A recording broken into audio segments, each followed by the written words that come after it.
매일 성경 묵상을 돕는 해설 가이드입니다. 안녕하세요. 묵상 코치입니다. 함께 읽고 나눌 말씀은 예레미야 20장 7절에서 18절까지 말씀입니다. 예레미야는 말씀을 선포하다가 조롱거리가 된 자신의 처지를 한탄했습니다. 그러나 이제는 여호와께서 다시 자신을 회복해 주시는 것을 경험합니다. 예레미야는 여호와의 강압적인 간섭에 항의하지만 그분께 대한 신뢰를 잃지는 않았습니다. 7절에서 13절을 보겠습니다. 7절에서 13절은 예레미야의 고백입니다. 예레미야가 여호와께 격렬하게 따집니다. 여호와께서 깨셨기에 그 꼬임에 쏘가 넘어갈 수밖에 없었다고 항변합니다. 그는 여호와께서 너무 강하셨기에 자신이 넘어갈 수밖에 없었다고 여호와의 강압적인 처사에 불만을 토로합니다.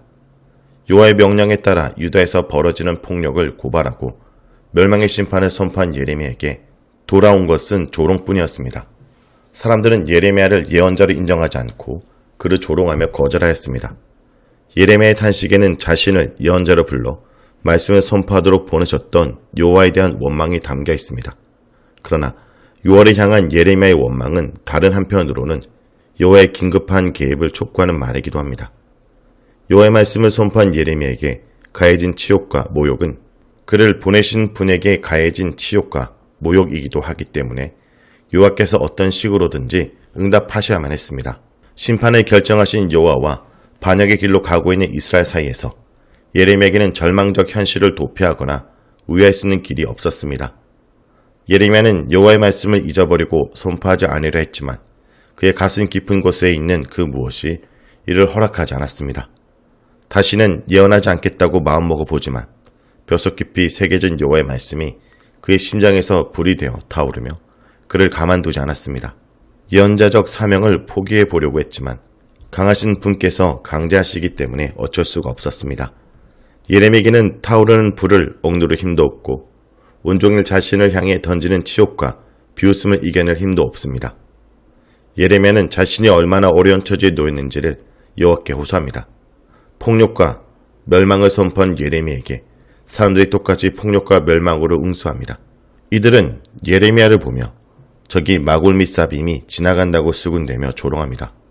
바스홀이 아니라 예루살렘의 멸망을 선포한 예레미야가 바로 사방의 두려움이라며 그의 심판 예언을 조롱합니다. 이들의 적대 행위는 조롱과 비웃음에 머물지 않고 예레미야를 고발하는 음모로 발전합니다. 이들은 서로를 격려해가며 예레미야를 법정에 세울 고석거리를 찾습니다. 본문에서 혹시는 이들이 아직 결정적 증거를 찾아내지 못했음을 시사합니다. 이들은 예레미야가 실족하기만을 기다립니다. 상황이 더욱더 절망적으로 느껴지는 것은 예레미야의 친구들마저 그를 제거하려는 음모에 가담했기 때문입니다. 내 친한 벗은 문자적으로 내 하평의 사람들입니다. 그러나 하평은 겉모습에 불과했습니다. 친구라는 자들이 속으로는 예레미야가 낙담하고 시리에 빠지기만을 기다렸습니다. 우리 원수를 갚자라는 것은 예레미야가 선포한 재앙과 관련된 말입니다. 구속사의 정통신학에 깊이 빠진 자들에게 예레미야의 심판 선언은 사람들이 향한 적대감의 표출로 생각되었습니다. 이들은 예레미야가 속으로 멸망을 바랐기 때문에 예루살렘 재앙을 선포했다고 분노하면서 그에게 보복할 기회만을 노립니다. 그러나 7절에 그가 혹시 유혹을 받게 되면 우리가 그를 이기어는 주께서 나를 권유하심으로 내가 그 권유를 받았사오며 주께서 나보다 강하사 이기셨으므로와 대조적으로 짝을 이루며 박해자들의 시도가 실패로 끝날 것을 분명하게 보여줍니다. 다시 말해 여호와의 겜에 넘어간 자는 사람의 겜에는 넘어가지 않습니다. 여호와께서 이기신 자를 사람이 이길 수는 없습니다. 예레미야는 홀로 남겨졌으나 결코 절망하지 않습니다. 그는 여호와께서 흰센 용사처럼 자신과 함께 하심을 확신합니다. 용감히 적진을 내달리는 용사처럼 여호와께서 박해하는 자들을 무찔러 주실 것입니다. 예레미야가 실족하기를 기다리는 자들이 넘어질 것입니다. 예레미야를 이기어 원수를 갚으려는 자들이 성공하지 못하고 영원히 잊히지 않는 큰 치욕을 당합니다. 왜냐하면 의인을 시험하사 그 패부와 심장을 보시는 만군의 여호와께서 재판장이 되셔서 예레미야의 사정을 판결해 주시고 보복해 주실 것이기 때문입니다.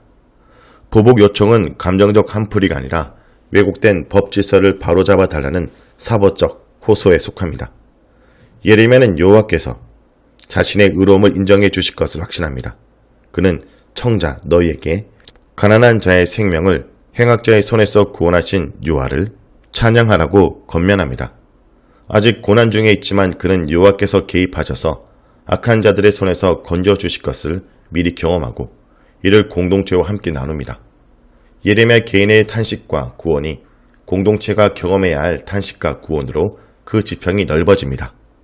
다음은 14절에서 18절을 보겠습니다. 14절에서 18절은 예레미야의 절망입니다. 모든 것이 충격적입니다.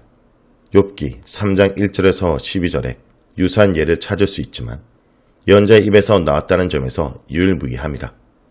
예언자란 사람이 어떻게 자신이 태어난 날을 저주할 수 있을까요? 어떻게 출생의 기쁜 소식을 자기 아버지에게 전한 사람을 저주할 수 있을까요? 소명 체험을 한 자가 어떻게 자신은 세상에 태어나지 말아야 하는 자라고 절망할 수 있을까요? 공동체를 자신의 구원 경험에 동참하도록 초대한 자가 어떻게 자신의 생애를 저주할 수 있을까요? 이것을 읽는 독자는 본문에서 예언자적 소명과 사명의 희미한 흔적조차 찾아볼 수 없는 곧 절망의 심연에 빠져 삶을 포기한 한 인간을 만납니다. 본문은 짙은 어둠에 사로잡혀 절망하는 한 인간을 보여줄 뿐입니다.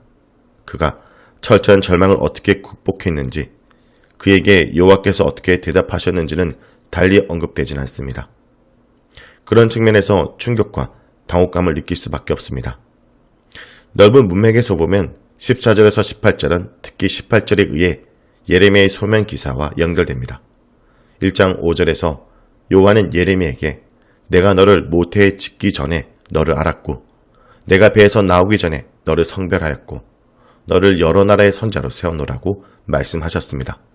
그러나 지금 예레미야는 그가 나를 태에서 죽이지 아니하셨으며 나의 어머니를 내 무덤에 대지 않게 하셨으며 그의 배가 부른 채로 항상 있지 않게 하셨다라고 하면서 자신을 세상에 태어나게 하신 여호와를 절망적으로 원망합니다. 이는 출생을 중심으로 여호와의 부르심과 예언자의 실존이 극단적으로 충돌하는 지점이라 할 수 있습니다. 특이하게도 예레미야의 탄식은 20장을 넘어가지 않습니다. 21장 이후에 예레미야는 다시 탄식하거나 절망하지 않습니다. 예레미야는 예루살렘이 함락되기까지 조금도 흔들림 없이 예언자 직분을 감당합니다. 탄식과 관련한 예레미야서의 이런 구조가 그저 우연은 아닐 것입니다. 아마도 우리는 예레미야의 예언자적 삶의 전환점을 20장 14절에서 18절에 특히 17절에서 18절에서 찾을 수 있을 것입니다.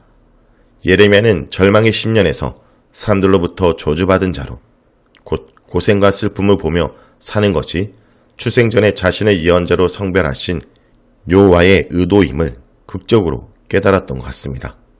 자신의 삶에 놓인 고난의 깊이와 신비를 헤아리고 하나님의 뜻을 발견한 듯합니다.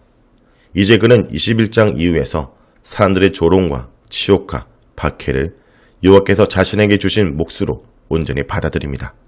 자, 여기까지가 예레미야 20장 7절에서 18절까지 말씀입니다. 오늘 말씀을 통해 우리는 무엇을 묵상하고 적용해야 할까요? 마음이 흔들릴 때 중요한 것은 하나님을 다시 깊이 묵상하는 것입니다. 예레미야는 극한 갈등 속에서 하나님께서 자신과 함께 하시며 원수에게 복수하시며 행악자의 손에서 구원하실 것을 확신하고 있습니다. 성도 여러분, 어려울 때일수록 말씀 묵상을 통하여 하나님을 만나고 그분을 더욱 신뢰하기 바랍니다.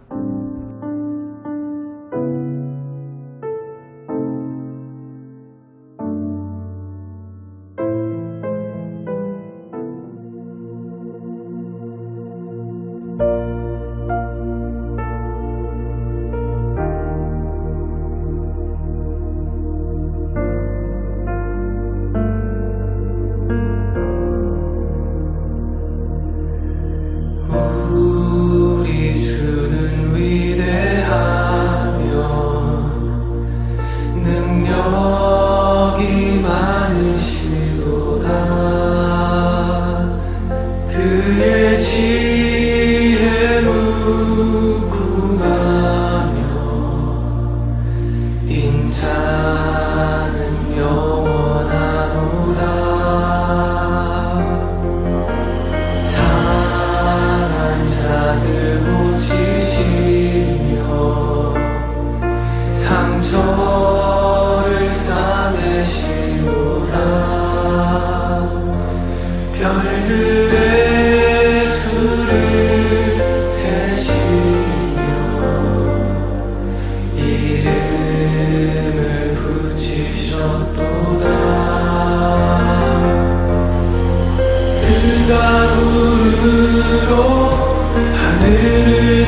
오시며 땅을 위하여 비 준비하시니